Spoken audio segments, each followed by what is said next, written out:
आज हम पढ़ेंगे British king and the crown. British king and the crown. तो हम देखते हैं कि ब्रिटेन में राजतंत्र सबसे प्राचीन संस्था है।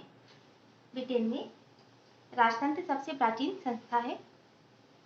केवल संपूर्ण ब्रिटिश इतिहास में केवल 1649 से 1660 तक 1660 तक क्रामवेल के शासन के दौरान यहाँ पर राजतंत्र नहीं रहा वरन गणतंत्र रहा। यहाँ पर राजतंत्र नहीं रहा वरन गणतंत्र रहा था, किंतु उसके बाद वापस यहाँ पर राजतंत्र स्थापित हो गया है। इतिहास के विभिन्न चरणों में हुए जो संवैधानिक विकास है उसमें सम्राट की स्थिति में जितना परिवर्तन हुआ है उतना किसी पद में नहीं हुआ। वर्तमान में साम्राज्ञी एलिजाबेथ सेकंड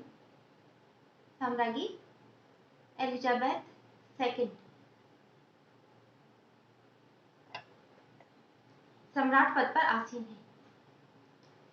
उन्होंने राज सिंहासन 6 फरवरी 1952 को प्राप्त किया था। इन्होंने राज सिंहासन कब प्राप्त किया? 6 फरवरी 1952 को। इनके उत्तराधिकारी प्रिंस चार्ल्स हैं। इनके उत्तराधिकारी कौन है? प्रिंस चार्ल्स, जिन्हें प्रिंस ऑफ वेल्स भी कहा जाता है। अब हम देखते हैं कि सम्राट के पद और उत्तराधिकार से संबंधित विभिन्न तरह के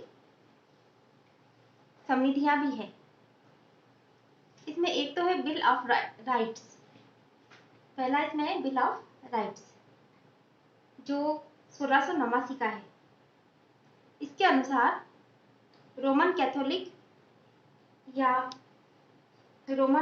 से विवाहित कोई सम्राट सिंहासन पर नहीं बैठ सकता। रोमन कैथोलिक से विवाहित कोई भी सम्राट सिंहासन पर नहीं बैठ सकता। इसके बाद दूसरा है एक्ट ऑफ सेटलमेंट। सेकेंड है एक्ट ऑफ सेटलमेंट जो 1701 का है। इसके अनुसार सम्राट का पद वंशानुगत है और हैनोवर वंश के जो प्रोटेस्टेंट धर्म के अनुयायी हैं, हैनोवर वंश के प्रोटेस्टेंट धर्म का अनुयायी ही ब्रिटिश सिंहासन पर बैठ सकता है। महिलाएं भी सिंहासन पर बैठ सकती हैं। सिंहासन पद ज्येष्ठता के आधार पर ही प्राप्त होता है। इसके बाद तीसरा है जनप्रतिनिधि अधिनियम जो 1867 का है। इसके अनुसार सम्राट की अगर मृत्यु हो जाए तो संसद के कार्यकाल पर कोई प्रभाव नहीं पड़ता है। किस पर? संसद के कार्यकाल पर कोई प्रभाव नहीं पड़ता है। इसके बाद है क्राउन की मृत्यु अधिनियम 1901। इसके अनुसार सम्राट की मृत्यु से क्राउन के अधीन कार्यरत पदाधिकारियों पर कोई प्रभाव नहीं पड़ता। सम्राट की मृत्यु से क्राउन के अधीन कार्यरत पदाधिकारियों पर भी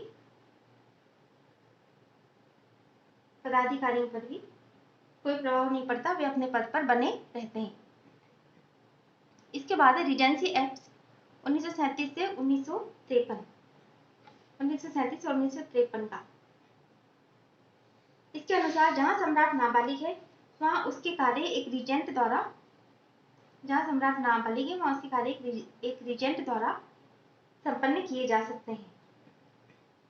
यदि सम्राट अस्वस्थ या ब्रिटेन से अनुपस्थित है और अपने कर्तव्यों को नहीं कर पा रहा तो वह लेटर्स पेटेंट के माध्यम से परामर्शदाताओं को नियुक्त कर सकता है।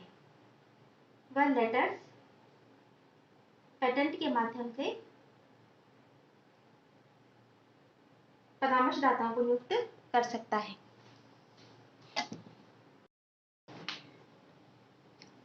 अब हम देखते हैं सम्राट व राजमुकुट। इनमें क्या अंतर है? सम्राट वह व्यक्ति होता है जो एक विशेष समय पर ब्रिटिश राज्य के प्रमुख पद पर आसीन होता है। सम्राट वह व्यक्ति होता है जो एक विशेष समय पर ब्रिटिश राज्य के प्रमुख पद पर आसीन होता है। राजमुकुट राज्य की शक्ति का वह प्रतीक है जिसे सम्राट अपने सिर पर धारण करता है। राजमुकुट क्या है? राजमुकुट राज्य शक्ति का वह प्रतीक है जिसे सम्राट अपने सिर पर धारण करता है। प्राचीन काल से इस प्रकार की प्रथा चली आ रही है कि सम्राट पदधारी व्यक्ति द्वारा विधिवत समारोह के बाद जब राजमुकुट धारण कर लिया जाता था, जब राजमुकुट ये धारण कर लेता था, तो उसके बाद से ही उसे शासन की समस्त शक्तियां प्राप्त हो जाती थी। उसके बाद ही उसे शासन की समस्त शक्तियां प्राप्त हो जाती थी। इस प्रकार राजमुकुट राज्य शक्ति का प्रतीक था। राजमुकुट क्या था? राज्य शक्ति का प्रतीक था। किंतु प्राचीन काल में सम्राट और राजमुकुट के इस भेद का कोई महत्व नहीं था, क्योंकि सम्राट राजमुकुट था, राजमुकुट सम्राट था, तो दोनों को एक ही माना जाता था। क्योंकि जैसे वो राजमुकुट धारण करता था तो उसके पास सम्राट की शक्तियां आ जाती थी। लेकिन वर्तमान समय में सैद्धांतिक दृष्टि से निरंकुश राजतंत्र होते हुए भी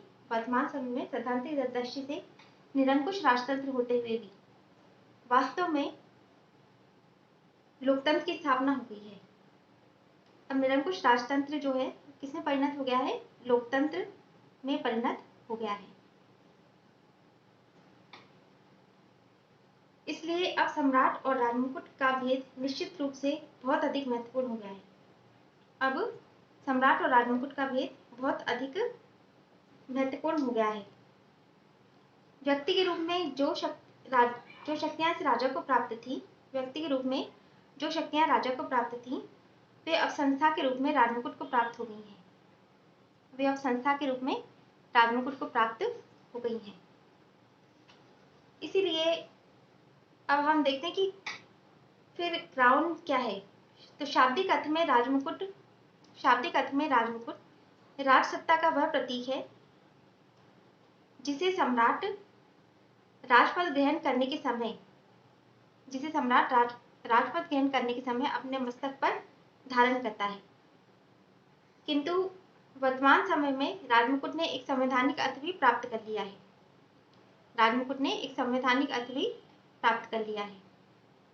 इस संवैधानिक अर्थ में राजमुकुट वह संस्था है जिसमें सम्राट भी है, कैबिनेट भी है, लोक सेवाएं भी है, और वे सभी हैं जिनके द्वारा प्रशासनिक सत्ता का उपयोग किया जाता है। वे सभी इसके अंतर्गत हैं इनके द्वारा प्रशासनिक सत्ता का उपयोग किया जाता है। अब हम देखते हैं कि जो मुनरो है, इसमें कुछ लोगों ने इसके बारे में बताया। जैसे मुनरो ने ये कहा है कि क्राउन एक कृत्रिम एवं कानूनी व्यक्ति है जो न कभी शरीर धारण करता है और न कभी मरता है। सर मॉरिस एमोस ने कहा है कि क्राउन वैधानिक रूप में सम्राट की प्रभु शक्तियों, असाधारण अधिकारों एवं सामान्य अधिकारों का भंडार है। क्राउन वैधानिक रूप में सम्राट की प्रभु शक्तियों, असाधारण अधिकारों एवं सामान्य अधिकारों का भंडार है। प्रोफेसर आग एम जिंक के अनुसार क्राउन सर्वोच्च कार्यपालिका तथा शासन में नीति निर्माण की संस्था है, जिसका अर्थ है राजा, मंत्रियों और संसद का सम्मिश्रण। यह वह संस्था है जिसको राजा की समस्त शक्तियां तथा विशेषाधिकार धीरे धीरे हस्तांतरित कर दिए गए हैं।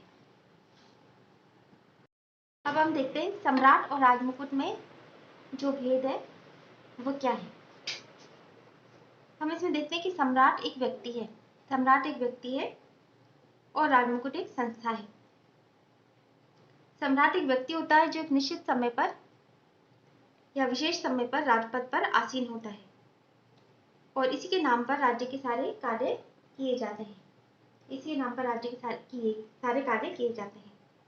लेकिन राजमुकुट एक ऐसी संस्था है जो शासन सत्ता का प्रतीक है। जिसे विधायी, प्रशासनिक और न्यायिक तीनों प्रकार की शक्तियां प्राप्त होती हैं। इसे विधायी, प्रशासनिक और न्यायिक तीनों प्रकार की शक्तियां प्राप्त होती हैं। दूसरा अंतर ये कि सम्राट अस्थायी है और राजमुकुट स्थायी है। सम्राट अस्थायी है और राजमुकुट स्थायी है। सम्राट व्यक्ति होने के नाते जन्म लेता है, उसका पालन पोषण होता है, वो सिंहासन पर बैठता है, मुकुट धारण करता है, उसे सिंहासन से हटाया भी जा सकता है, वो स्वयं भी सिंहासन का त्याग कर सकता है, उसकी मृत्यु भी हो सकती है। ठीक है, तो सम्राट क्या है? अस्थायी है, क्योंकि वह एक व्यक्ति है जो जिसका जन्म भी होता है, मरण भी होता है, वो सिंहासन पर बैठ भी सकता है, सिंहासन से हटाया भी जा सकता है। लेकिन राजमुकुट एक संस्था है, इसलिए वो स्थायी है। राजमुकुट क्या है? एक संस्था है जो न कभी जन्म लेती है, न कभी उसकी मृत्यु होती है। इसीलिए ब्रिटेन के एक प्रसिद्ध व्याख्याता जो ब्लैकस्टोन है, ब्रिटिश कानून के जो प्रसिद्ध व्याख्याता हैं ब्लैकस्टोन, उन्होंने कहा है कि हेनरी एडवर्ड तथा जॉर्ज की मृत्यु हो सकती है। हेनरी एडवर्ड तथा जॉर्ज की मृत्यु हो सकती है, लेकिन सम्राट सदैव ही जीवित रहते हैं। यानी व्यक्तिगत रूप में ये मर सकते हैं, लेकिन सम्राट जो एक पद है वो हमेशा ही जीवित रहेगा। इसी तरह इंग्लैंड में ये लोकोक्ति भी है कि सम्राट मृत है, सम्राट चिरंजीवी हो। The king is dead, long live the king. इसका अर्थ यही है कि सम्राट जो व्यक्ति के रूप में वो तो मर सकता है, लेकिन जो सम्राट एक पद है वो हमेशा बना रहता है। तो इस प्रकार तीसरा अंतर हम ये देखते हैं कि सम्राट वैयक्तिक है और राजमुकुट सामूहिक है। सम्राट क्या है? King is individualistic and the crown is collective. ये इंडिविजुअलिस्टिक है और क्राउन क्या है? कलेक्टिव है। यानी कि एक अंतर इनमें यह है कि सम्राट तो एक व्यक्ति है, सम्राट एक व्यक्ति है जो कि जो अपनी शक्तियों का प्रयोग करता है, लेकिन वो प्रयोग किस तरह से करता है? वो राजमुकुट के द्वारा करता है। और राजमुकुट क्या है? वो सामूहिक है, यानी राजमुकुट की शक्तियों का प्रयोग एक व्यक्ति द्वारा ना होकर के अनेक व्यक्तियों द्वारा होता है। राजमुकुट की शक्तियों का प्रयोग अनेक व्यक्तियों द्वारा होता है। और इस समूह में आते हैं संसद, मंत्रिमंडल, लोक सेवा। इसके अंतर्गत संसद, मंत्रिमंडल और लोक सेवा आते हैं। और इस तरह से इसमें क्या है कि राजा कुछ शक्तियों के प्रयोग में तो व्यक्तिगत रूप से भी या अपने व्यक्तिगत विवेक से भी काम ले सकता है, लेकिन कुछ का प्रयोग राजा जो है मंत्रियों के पूर्ण दायित्व पर करता है। मंत्रियों के पूर्ण दायित्व पर करता है, क्योंकि अधिकतर शक्तियां मंत्रियों को ही प्राप्त है और ये मंत्री जो है वो संसद के प्रति उत्तरदायी रहते हैं। इसके बाद हम देखते हैं कि वास्तविक प्रशासन में सम्राट शक्तिहीन होता है और राजमुकुट सर्वशक्तिशाली होता है। इन actual administration king is powerless but crown is all powerful. King क्या है? किंग तो पावरलेस है और क्राउन जो है वो पावरफुल हो गया है। पहले तो जब ब्रिटेन में राजतंत्र शासन था बहुत पहले, तो राजा बहुत ज़्यादा शक्तिशाली था, राजा बहुत ज़्यादा शक्तिशाली था। किंतु धीरे धीरे जब संवैधानिक विकास हुआ तो सम्राट की शक्तियों का पतन होता चला गया, उनका ह्रास होता चला गया और सम्राट के हाथ से शक्तियां निकल करके मंत्रिमंडल और संसद के हाथ में चली गईं। तो वर्तमान समय में सम्राट को कोई शक्ति प्राप्त नहीं है, लेकिन राजमुकुट एक संस्था है जिसमें सम्राट भी है, मंत्रिमंडल भी है, संसद भी है। इसलिए व्यक्तिगत रूप में राजा के हाथ से तो शक्तियां निकल गई और वो इन संस्थाओं को प्राप्त हो गई, यानी राजमुकुट को प्राप्त हो गई और राजमुकुट में सभी संस्थाएं आ जाती हैं। इसलिए ब्रिटेन में कहावत है कि जैसे जैसे प्रजातंत्र का विकास होता है राजमुकुट की शक्ति बढ़ जाती है। जैसे जैसे प्रजातंत्र का विकास होता है राजमुकुट की शक्ति बढ़ जाती है। इसके बाद हम देखते हैं कि लोकतंत्र और राजतंत्र का भी भेद है। क्राउन जो है जो क्राउन है वो लोकतंत्र का प्रतीक है, ये जन इच्छा का प्रतीक है। और जो राजतंत्र है ये मतलब जो राजा है वो राजतंत्र का प्रतीक है, उसका पद वंशानुगत है। तो इस तरह से हम देखते हैं कि ब्रिटेन में सम्राट और राजमुकुट में बहुत भेद है और आज सारी की सारी शक्तियां निकल करके और राजा की और राजमुकुट के हाथ में आ गई हैं। इसके बाद हम देखते हैं कि क्राउन की शक्तियों के दो मुख्य स्रोत हैं। क्राउन की शक्तियों के दो मुख्य स्रोत हैं। एक तो है परिनियम, जिनको हम कहते हैं स्टैट्यूट्स, और दूसरे हैं परमाधिकार, जिनको हम कहते हैं प्रेरोगेटिव्स। तो परिनियम का मतलब यह है, क्राउन की परिनियम की शक्तियों से तात्पर्य यह है कि वे कर्तव्य जिनको पूरा करने के लिए संसद के अधिनियमों द्वारा कार्यपालिका को आदेश मिला हो, वे कर्तव्य जिनको पूरा करने के लिए संसद के अधिनियमों द्वारा कार्यपालिका को आदेश मिला हो। इसके अंतर्गत शासन के विभिन्न विभागों के संचालन से संबंधित और स्थानीय शासन और अन्य प्रशासनिक अधिकारों पर नियंत्रण से संबंधित अधिकार शामिल हैं। यानी कि ये शक्तियां तो संसद के अधिनियमों के द्वारा ही दी जाती हैं, संसद के अधिनियमों के द्वारा ही कार्यपालिका को दी जाती है।